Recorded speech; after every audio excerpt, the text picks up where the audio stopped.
Okay, I'm Rasheed Ogunlaru, as you know, coach, speaker, author, all sorts of other titles. Here in the park, it's nice being outside in nature, and you might have seen the series that I've been doing on bioenergy healing, which I know very little about. All I know is that everything is just life and everything is energy. So I've been on the films that you would have seen, the first 4 clips, I actually came along to the level 1 healing. And I was chatting to Zoran, who started his life as a Hollywood movie maker, making B movies. He won't mind me saying that, even if he doesn't mind me saying it, I'm saying it. Yeah. And then his life was transformed. He had heard about the Domancic method, which is a particular kind of method of just connecting people to energy and therefore connecting them to self-healing, because everything, as we can see, is nourished by nature, the trees, everything else, us, and all the rest of it, whatever word you even want to put to nature.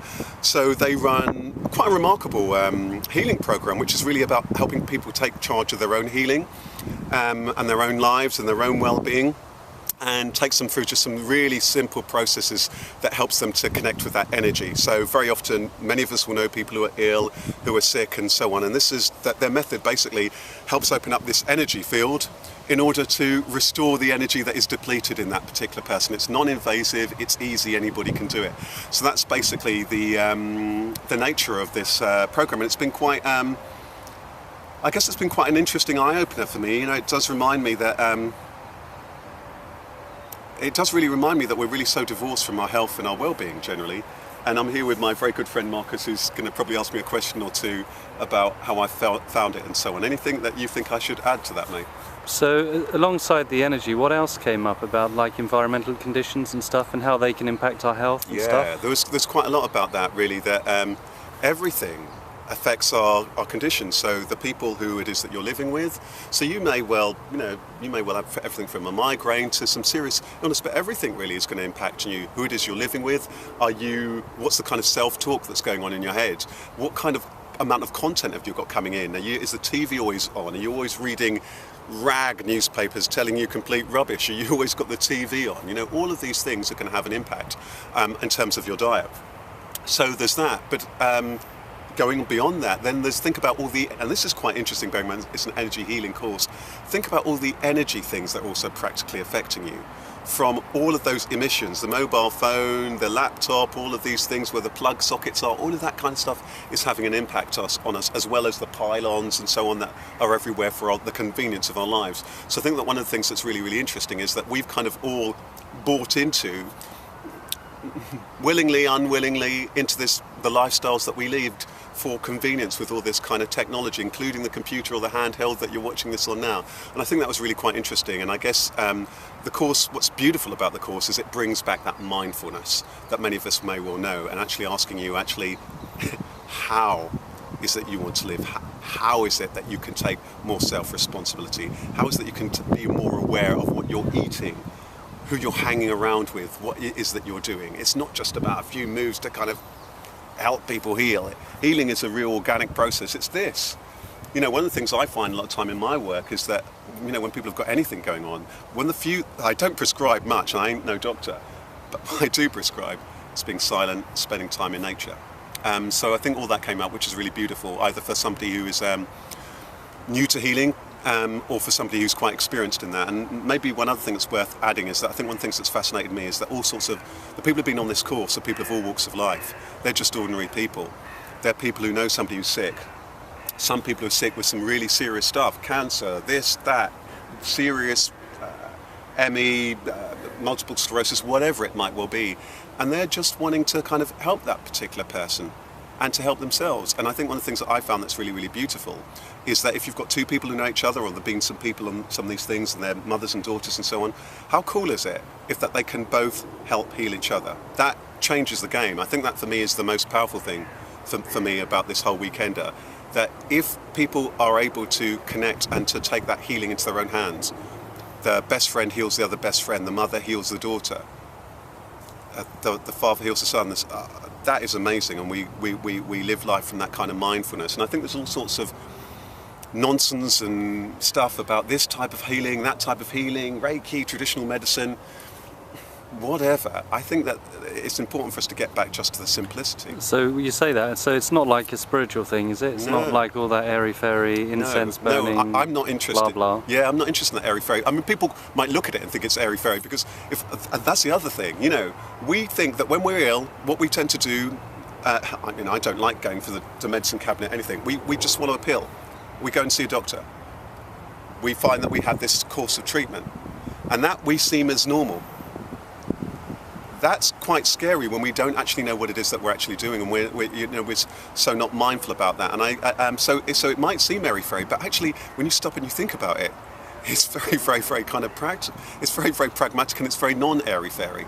It's just about, first and foremost, about an awareness that everything is energy, and we can put all sorts of different names about that: blood, energy, chi, this, God, consciousness, whatever. Who cares? But everything is energy, and the more it is that we're mindful about that, and I guess there will be all sorts of different techniques and modalities to kind of help people come back to their health. And I think it's always a shame that we get caught up on, should it be this, should I go to that school or whatever.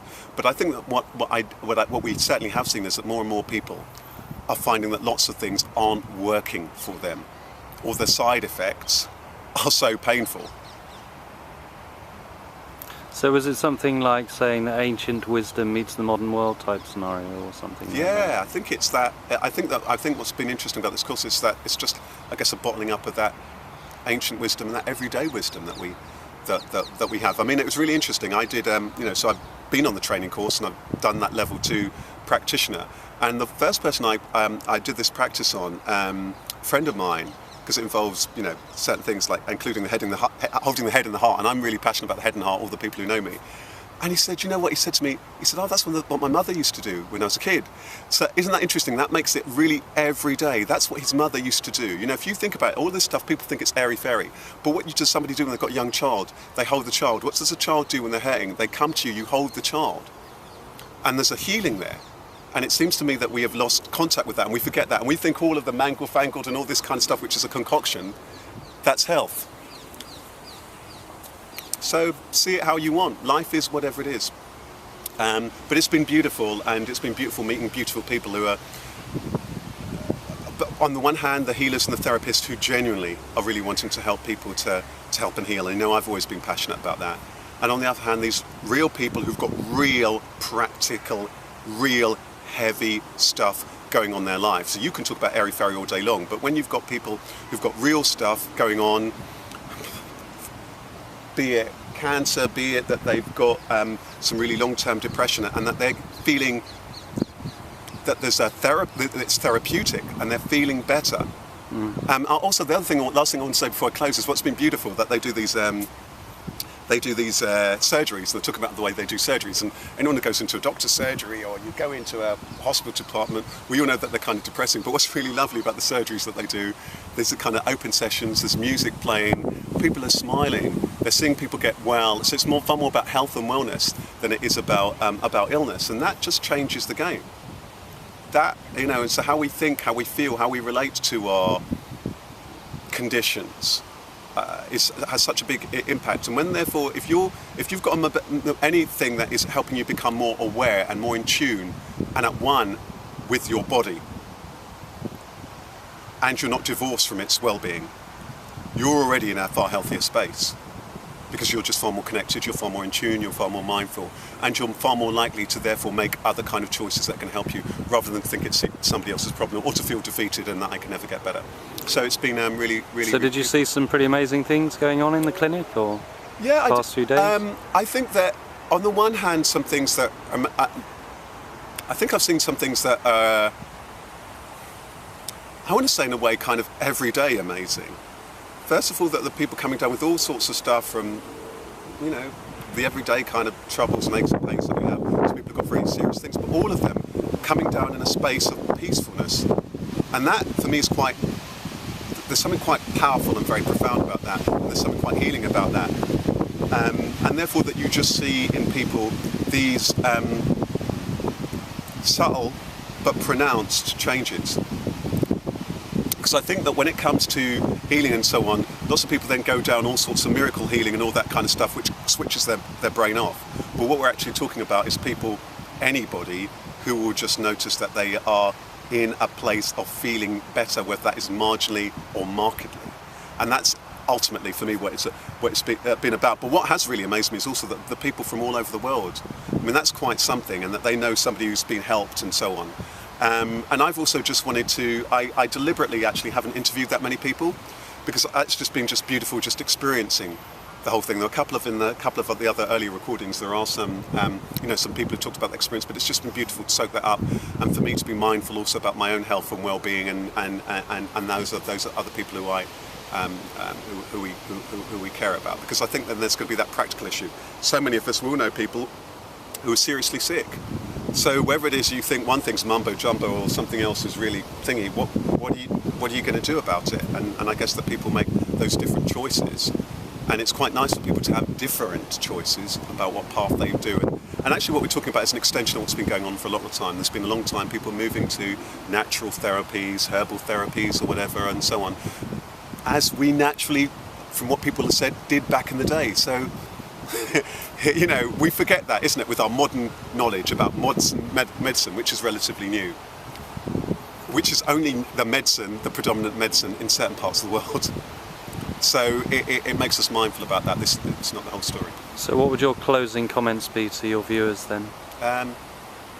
First of all, to really be grateful to the gift of life and just being here and alive at all. We are byproducts of life, and life by-produces itself from us. And to be very grateful and honouring to this vessel that we tend to have, this mind, body, spirit organism, to be mindful about who it is that you are and how it is that you relate to this whole thing and the people who it is in your life. And if you're at a point where you're unwell or people around you are unwell, perhaps to stop and think about what is going to be most nutritious to them in terms of being a form of healing, whatever it is that you choose to do, whether it is that you choose to open the medicine cabinet, or whether it is that you want to go down a route like this of bioenergy healing that's meant to be a far more natural way of healing. And I certainly would give it a try. I'm certainly going to be trying it, because it's cool. It doesn't mean I need to put something in my body that's going to have toxins or whatever. It's cool, and if it makes me feel better, hey, it's a no-brainer. So I'm going to be using it. So I guess from that perspective, it's been really, really, really powerful. And thank you very much. And Brilliant. it's been Thank cool. you. Thanks.